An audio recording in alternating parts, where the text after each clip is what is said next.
মেরুদণ্ড। শুভ দাশগুপ্ত। দিনে শতবার আইন ভাঙে এমন বাঁশির পশ্চাতেই বড় বড় হরফে সুন্দর করে লেখা থাকে, ট্রাফিক আইন মেনে চলুন। দেশের যারা সবচেয়ে বড় শত্রু, প্রতি মুহূর্তে দেশকে যারা কামড়ে চুষে চিবিয়ে গিলে খাচ্ছে, তাদের হাসি হাসি গম্ভীর গম্ভীর মুখ অহরহ দেখা যায় টিভিতে। সে মুখের বাণী, মেরা দেশ মহান। গান মেলা, কবিতা মেলা, বই মেলা, বস্ত্র মেলা, অস্ত্র মেলা, ছবির মেলা, গল্পের মেলা, ধর্মীয় মেলা, পলিটিক্যাল মেলা, সহস্র মেলায় চাপাচাপিতে যা হারিয়ে গেছে তা হলো মানুষের মেলা। মানুষ আজকাল আর মেলে না, কারো সঙ্গে কেউ মেলে না।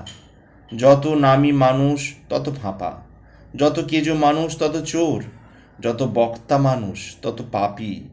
হাতে পায়ে মনে মুখে একেবারে ঠিকঠাক মানুষ সে, এমনকি মিউজিয়ামেও পাওয়া যায় না আর। তবু আমরা ভালোই আছি। কেষ্টু বিষ্টু কর্তা সেজে দিব্যি চর্বচস্য খাচ্ছে দালালরা। চামচা হয়ে সুখী আছে ক্ষুদিরামের দেশে তরুণ দল।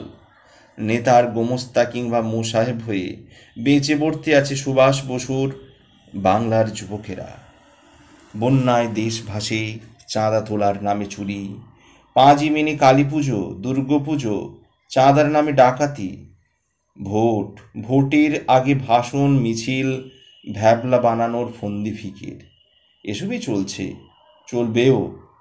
গতকালই কাগজে পড়লাম, ইদানিং বৈজ্ঞানিকেরা নাকি বিস্তর গবেষণার পরে বুঝতে পেরেছেন, কাঁচ নয়, মাটি নয়, পাথর নয়, পৃথিবীর সবচেয়ে ভঙ্গুর বস্তুটির নাম শিক্ষিত মধ্যবিত্তের মেরুদণ্ড।